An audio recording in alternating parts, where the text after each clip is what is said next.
नमस्कार दोस्तों, स्वागत करते हैं आप सभी का युवस्ती क्विज में। तो दोस्तों आज का ये वीडियो स्पेशल है बिहार डीएलएड बच्चों के लिए, क्योंकि बहुत सारे बच्चे परेशान हो चुके हैं, बार बार मैसेज करके बोल रहे हैं कि सर आखिर एग्ज़ाम होगा कब। 25 मार्च आज ख़त्म हो गया है, बट आयोग की तरफ से कोई भी नोटिफिकेशन नहीं आया हुआ है कि आखिर एग्ज़ाम लिया कब जाएगा, एडमिट कार्ड कब आने वाला है, आयोग के मन में क्या चल रहा है, एग्ज़ाम लेगा या नहीं लेगा। ये तमाम चीज़ पर अभी हम चर्चा करने वाले हैं। तो जो भी बच्चे बेसब्री से इंतजार कर रहे हैं, वीडियो को शुरू से अंत तक देखिए, सारा डाउट हम क्लियर कर देंगे और लास्ट में कुछ इंपॉर्टेंट बात भी करने वाले हैं। तो वीडियो को शुरू से अंत तक देखिएगा। तो सभी एक बार वीडियो को लाइक करके शेयर अपने दोस्तों में जरूर कर लीजिएगा। देखिए सभी बच्चों का यही क्वेरी है कि आखिर एग्जाम कब होगा। 25 मार्च आज गुजरने वाला है, पर कहीं अता पता नहीं है, एग्जाम का आयोग की तरफ से कोई भी नोटिफिकेशन नहीं आया है। एडमिट कार्ड कब तक जारी किया जाएगा, क्या डायरेक्ट एडमिट कार्ड आ जाएगा या पहले नोटिफिकेशन जारी किया जाएगा। अब कब तक हमको इंतजार आखिर करना पड़ेगा, आगे अब हमको क्या करना चाहिए, ये तमाम चीज़ पर बात करने वाले हैं। तो जो भी बच्चे हैं जुड़े हुए सभी एक बार सेशन को पहले लाइक कर लीजिएगा, उसके बाद फिर आगे बढ़ेंगे। यहाँ पर देख लीजिएगा, ये सभी आप ही के लिए है, मेरे लिए कुछ नहीं है। समझ लीजिएगा कि एप्लीकेशन 11 जनवरी को आया था, बट यहाँ आपका मार्च अप्रैल घुसने वाला है, कहीं कोई आता पता नहीं है। इसको आपका जो है कि डमी एडमिट कार्ड करेक्शन करने का भी डेट दिया गया था, पहले डेट बढ़ाया गया फॉर्म भरने का, उसके बाद डमी एडमिट कार्ड करेक्शन करने का 2 बार दिया गया, उसके बाद बोला 27 फरवरी को एग्जाम लेंगे, उसके बाद कहीं कुछ आता पता नहीं है। कम से कम आयोग को ये काम करना चाहिए कि नोटिफिकेशन दे देना चाहिए कि हाँ बाबू हम इस डेट में आपका एग्जाम लेंगे, इससे पहले नहीं लेने वाले हैं। कारण क्या है, क्या सूचना हमको पता चला है वो बताएंगे अभी, ठीक है। ये सभी देख लीजिएगा, ये आपका देखने का काम है, मेरा नहीं है। बाकी बात ये सभी समझ लीजिए। देखिए आपसे बताना चाहते हैं, बिहार डीएलएड के लिए स्पेशल जो है कि हिंदी का ई बुक लॉन्च कर दिया गया है, और ये हिंदी का topic wise important most important जो क्वेश्चन बन सकता था उसी को शामिल किया गया है। इसमें देखिएगा तो सारा टॉपिक वाइज दिए हुए हैं, इसमें कहीं कोई दिक्कत नहीं है। क्वेश्चन कितना है तो 1000 प्लस क्वेश्चन दिए हुए हिंदी का। जो हिंदी को लेकर टेंशन हो रहा था, मुहावरा छंद अलंकार को लेकर जो टेंशन हो रहा था, आप सभी को टेंशन नहीं लेना है। देखिए अलंकार का हम लगभग 100 क्वेश्चन ऐड कर दिए हैं, छंद का भी लगभग 100 क्वेश्चन हो जाएगा। उसी प्रकार से जैसे मुहावरा का क्वेश्चन पूछा जाता है तो उसका भी वेटेज बहुत ज्यादा दिए हुए, यानी कि जो ज्यादा वेटेज से क्वेश्चन पूछा जा रहा था डीएलएड में, उसका जो है कि अच्छा खासा वेटेज दिए हुए हैं। तो यहाँ पर देखिएगा 1000 प्लस क्वेश्चन है। अगर इस ई बुक को पढ़ लीजिएगा तो हिंदी के लिए फिर आपको टेंशन लेना ही नहीं है, ध्यान दीजिएगा। बस हम यही कहेंगे, अगर हिंदी में 100% स्कोर करना है तो आप इस ई बुक को पढ़ जाइए, मिनिमम फी में मिलेगा। कैसे आप सभी को डाउनलोड करना है ये अभी हम तुरंत बताएंगे आप सभी को कैसे मिलेगा। देखिए इस ई बुक को डाउनलोड करने के लिए सबसे पहले आपको प्ले स्टोर पे जाना है, वहां से आप सभी को सक्सेस योद्धा एप्लीकेशन को डाउनलोड कर लेना है। लिंक भी हम डिस्क्रिप्शन और कमेंट बॉक्स में पिन कर दिए हैं, और आपसे इसको 5 स्टार देके उसके बाद रजिस्ट्रेशन कर लीजिएगा। सक्सेस योद्धा एप्लीकेशन का नाम है, युवा शक्ति जी के क्विज का ही एप्लीकेशन है। अन्यथा अगर किसी को प्रॉब्लम होगा तो डायरेक्ट ये QR कोड दे रहे हैं, इस पे पेमेंट करके आप सभी इस व्हाट्सएप नंबर पर भेज दीजिएगा, ठीक है। आपको ई बुक मिल जाएगा। ऐसा नहीं समझना कि पेमेंट करने के बाद ई बुक नहीं मिलेगा, 100% मिलेगा आपको, इसके लिए टेंशन नहीं लेना है। ई बुक का प्राइस कितना रखे हैं, मात्र में 30 रुपया रखे हैं, इससे बेसी नहीं रखे हैं। सभी बच्चे आराम से डाउनलोड कर लीजिएगा। हम आपको बताते हैं कि अगर 30 रुपया खर्चा कर लेते हैं तो फिर आपको हिंदी के लिए सोचना नहीं होगा, क्योंकि डीएलएड में हिंदी का बड़ा दर्द होता है माथा का, तो उसी को देखते हुए सोल्यूशन लाएं आप सभी के लिए। अब चलिए आपको एग्जाम डेट के बारे में हम बताते हैं। तो जाइए आप सभी डाउनलोड कीजिए और इसको पढ़ना शुरू कीजिए। जल्द ही आपका सामाजिक विज्ञान, उसके बाद साइंस का आ जाएगा ई बुक, तो बता देंगे आपको हम। जो सबसे मेन पॉइंट है हम सभी का कि आखिर एग्जाम कब होगा, ये सभी आप देखते रहिएगा। सबसे मेन पॉइंट है हम सभी का कि आखिर एग्जाम होगा कब। देखिए इससे पहले जो वीडियो बनाए हुए थे, बहुत दिन हो गया वीडियो बनाने से, हालांकि हम रियल केस में ये सभी वीडियो बनाते नहीं है कि एग्जाम कब होगा, होना होगा तो एग्जाम होगा, और ऑथेंटिक चीज़ें पता रहता है तभी आपको बताते हैं हम। देखिए अगर एग्जाम की बात किया जाए तो इससे पहले वाला वीडियो में बताए थे कि 1 अप्रैल से पहले आपका एग्जाम नहीं होगा, ध्यान दीजिएगा। 1 अप्रैल से पहले आपका एग्जाम नहीं होने जा रहा है, क्योंकि पिछले बार 2024 में जो एग्जाम हुआ था वो 1 अप्रैल से ही एग्जाम हुआ था, आपको पता है। 30 मार्च डेट दिया गया था, बढ़ाया गया, एक दिन के बाद एग्जाम लिया गया था। लगभग जो है कि ये आपका 20 तारीख तक एग्जाम चला था, यानी कि 20 अप्रैल तक एग्जाम चला था, अलग अलग शिफ्टों में एग्जाम हुआ था, ये आप सभी को भली भांति पता है। बात समझ रहे हैं। देखिए अभी कारण क्या है ये समझिएगा, आयोग लेट क्यों कर रहा है। लेट ये कर रहा है कि अभी आपका मैट्रिक और इंटर का एग्जाम हुआ है, ठीक है, बोर्ड तो एक ही है, बिहार बोर्ड है, वही आपका डीएलएड का भी एग्जाम करवाएगा। बोलिए करवाएगा हाँ या ना? बिल्कुल करवाएगा।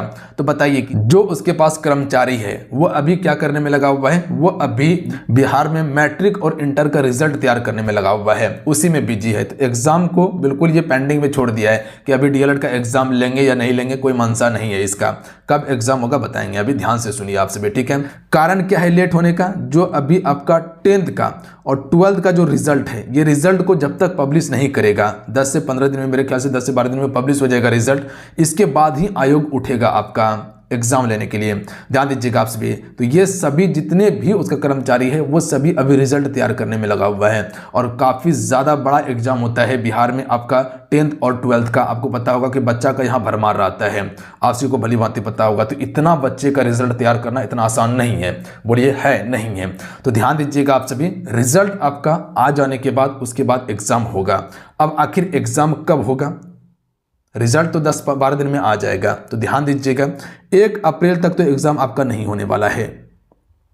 बात समझ गए? 1 अप्रैल को एग्जाम नहीं होगा, ये डेट आपका फाइल हो गया है, क्योंकि जिस हिसाब से बता रहे हैं कि 25 मार्च आपका हो चुका है, अभी तक आयोग कोई नोटिस नहीं दिया है। अगर 1 अप्रैल को लेना होता 20 मार्च तक आपका नोटिस जारी कर दिया गया रहता और 25 मार्च तक 25-26 तक जो कि एडमिट कार्ड आ जाता, बट यहाँ 25 तारीख तक आ चुका है, यहाँ कुछ अभी अता पता नहीं है। तो ध्यान दीजिएगा आप सभी, 1 अप्रैल को एग्जाम नहीं होने जा रहा है। आखिर एग्जाम कब होगा? तो 1 अप्रैल के बाद याद रखिएगा दूसरा सप्ताह तक चल जाएगा, यानी कि 10 अप्रैल तक तो आप छोड़ ही दीजिए कि 10 अप्रैल तक आपका एग्जाम होने वाला है।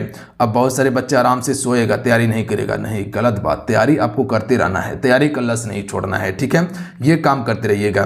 तो 10 अप्रैल के बाद ही आपका एग्जाम होने की संभावना है, यह फैक्ट पर गौर कीजिएगा। यानी कि कह सकते हैं कि आपका अप्रैल का जो दूसरा सप्ताह होगा ना, उसी सप्ताह में आपका एग्जाम होगा। 10 दिन के अंदर में रिजल्ट आ जाएगा। उसके बाद नोटिफिकेशन आयोग आपका एक नोटिस जारी करेगा कि हम इस डेट में एग्जाम ले लेंगे। डायरेक्ट एडमिट कार्ड नहीं आएगा, बार बार आपको बता रहे हैं, एडमिट कार्ड डायरेक्ट नहीं आएगा, आयोग नोटिफिकेशन आपको देगा कि इस डेट में एग्जाम लेंगे। एडमिट कार्ड 5 से 7 दिन पहले आपका मिल जाएगा, ताकि आप अपना सेंटर के लिए जहां जाने का सुविधा होगा वो सुविधा आपसे बुक कर सकें। आखिर नोटिस क्यों नहीं आया, आप सभी को पता है, कारण बता दिए। आगे क्या करना है? तो आगे कुछ नहीं करना है। जिस प्रकार से आप तैयारी में लगे हुए हैं, तैयारी करते रहिए। क्लास हम टाइम टू टाइम आपको प्रोवाइड कर रहे हैं, प्रैक्टिस सेट दे रहे हैं, प्लस में मॉडल सेट चल रहा है, जाके देख लीजिएगा। प्लेलिस्ट बना दी है, सारा जितना मॉडल सेट हुआ है एक साइड से उसको रिवाइज कर लीजिए। रिवाइज करने का समय है, अब एग्जाम जल्द ही होने वाला है, सारा प्रोसेस इसका कंप्लीट है। ध्यान दीजिएगा आप सभी। आपको पहले भी बताए थे कि 1 अप्रैल से पहले आपका एग्जाम नहीं होगा, हम बताए हैं, पुराना वीडियो जाके देखिए आप। जब तक मेरे पास रियल कोई डाटा नहीं आता है तो हम आपको नहीं बताते हैं, बात समझे। बहुत सारे बच्चे बोल रहे थे कि अब आगे करेंगे क्या, बीबीआई टॉपिक सब हम बता दिए, वो देख लीजिएगा आप सभी। आगे क्या करना है? तो आगे जो सिलेबस आपका दिया गया था, जो सिलेबस आप पढ़े हुए हैं प्रॉपर, उसको रिवाइज करते रहिए। प्लस में आप सभी 120 क्वेश्चन का मॉक जरूर लगाइए। मॉक जरूर लगाइए। मॉक मतलब मॉक टेस्ट होता है, चाहे वो ऑनलाइन लगाइए या ऑफलाइन लगाइए, ठीक है। मॉक आपको जरूर लगाना है। ऑनलाइन लगाने के लिए बेहतर तरीका आपको बताएंगे, जल्द ही बताएंगे, तो ध्यान दीजिएगा आप सभी, क्योंकि आपका ऑनलाइन एग्जाम होगा तो ऑनलाइन मॉक ही लगाने में आपको फायदा होगा। ऑफलाइन में थोड़ा सा दिक्कत हो जाता है, तो ऑनलाइन मॉक लगाइएगा आप सभी। बाकी बात, जो पीडीएफ है, जो हिंदी का पीडीएफ आया हुआ है, उसको आप जरूर पढ़िएगा। लॉन्च कर दिया गया आपका हिंदी का पीडीएफ, तो उसे आप सभी जरूर पढ़ लीजिए। हिंदी में आप अच्छा स्कोर कर लीजिएगा। हर टॉपिक वाइज हम सारा चीज़ आपको दे दिए हैं। अब उसको अगर पढ़ लेते हैं तो आपका चीज़ें क्लियर हो जाएगा, जैसे कि अलंकार से हो गया, रस से हो गया, छंद से हो गया, ये सभी मुहावरा का हो गया, ये सभी का वेटेज जो रहता है ना काफ़ी ज़्यादा रहता है, तो ये सभी का भर भर क्वेश्चन दिए। जैसे कि अलंकार के 100 क्वेश्चन है लगभग, देखिएगा तो आपका 80-85 क्वेश्चन आपका छंद का दिया गया है, लगभग 70 प्लस आपका रस का क्वेश्चन दे दिया गया है, मुहावरा का 100 प्लस क्वेश्चन प्रोवाइड किए हैं। इसी तरह करते करते लगभग मेरे ख्याल से कि आपका 800-900 से तो प्लस क्वेश्चन होगा, 1000 तक चल जाएगा, ध्यान दीजिएगा। इस तरह करते करते लगभग जो है कि 1000 क्वेश्चन जो है कि सिर्फ आपको हम किसका दिए हुए हैं, हिंदी का दिए हुए हैं। अगर हिंदी में आप इतना क्वेश्चन पढ़ लेते हैं तो समझ लीजिए हिंदी में 100% स्कोर कीजिएगा, कहीं आपका प्रश्न नहीं छूटने वाला है। बात समझ गए? तो जाइए आप सभी उस ई बुक को जरूर पढ़िए, आप सभी पढ़ने में कहीं कोई कमी नहीं छोड़िएगा। और जल्द ही और ई बुक तैयार हो रहा है जो आप सभी को 100, 150, 200 क्वेश्चन देके बता रहे हैं कि हाँ इससे आपका सारा एग्जाम निकल जाएगा। गलत बता रहे हैं आपको। कभी अगर 100-150 क्वेश्चन से अगर सारा प्रश्न आ जाता है ना तो 1000 क्वेश्चन तैयार करने का कोई काम नहीं था। हमको हम नहीं करते 1000 क्वेश्चन, भाई 200-300 क्वेश्चन दे के आपका काम कर लेते हैं, आपसे पेमेंट लेते नहीं। गलत बात। जितना चीजें बन सकता है वो चीजें हम दिए। 1000 सिलेक्टेड क्वेश्चन है, टॉपिक वाइज दिए, मिक्स क्वेश्चन नहीं है, टॉपिक वाइज है। इसीलिए बोल रहे हैं कि वो कम से कम आप जरूर पढ़िए। बाकी बात कोर्सेज जिसको चाहिए कोर्स जाके ज्वाइन कर सकते हैं। अभी भी जितना चीजें दिया गया है, लिमिटेड चीजें दिया गया, उसको पढ़ लीजिएगा तो काम आपका हो जाएगा। बाकी बात ई बुक तो आपको पढ़ना चाहिए, हम मेरे ख्याल से कि उस ई बुक को आप जरूर पढ़ लीजिएगा। लास्ट समय में रामबाण की तरह काम करेगा। और जल्द ही सामाजिक विज्ञान, उसके बाद साइंस का भी ई बुक आ जाएगा। ठीक है, तो आपसे उसको भी डाउनलोड कर लीजिएगा, पढ़ लीजिएगा। मिनिमम फी रखे हैं ताकि सभी बच्चे इसको डाउनलोड कर पाएं। सारा चीज का हम लिंक डिस्क्रिप्शन में दिए हुए हैं। ठीक, जाइए आपसे डाउनलोड कीजिए और एग्जाम का टेंशन छोड़िए। एग्जाम होगा, रिजल्ट आने दीजिए, उसके बाद ही कुछ हो सकता है। तो एक प्रक्रिया पूरा होने के बाद ही आपका एग्जाम होगा। बात समझ गए? मिलते हैं। जय हिंद, वंदे मातरम। ध्यान रखिएगा, पढ़ाई करते रहिएगा। जाते जाते वीडियो को लाइक करके शेयर कर दीजिएगा। आप सभी जय हिंद।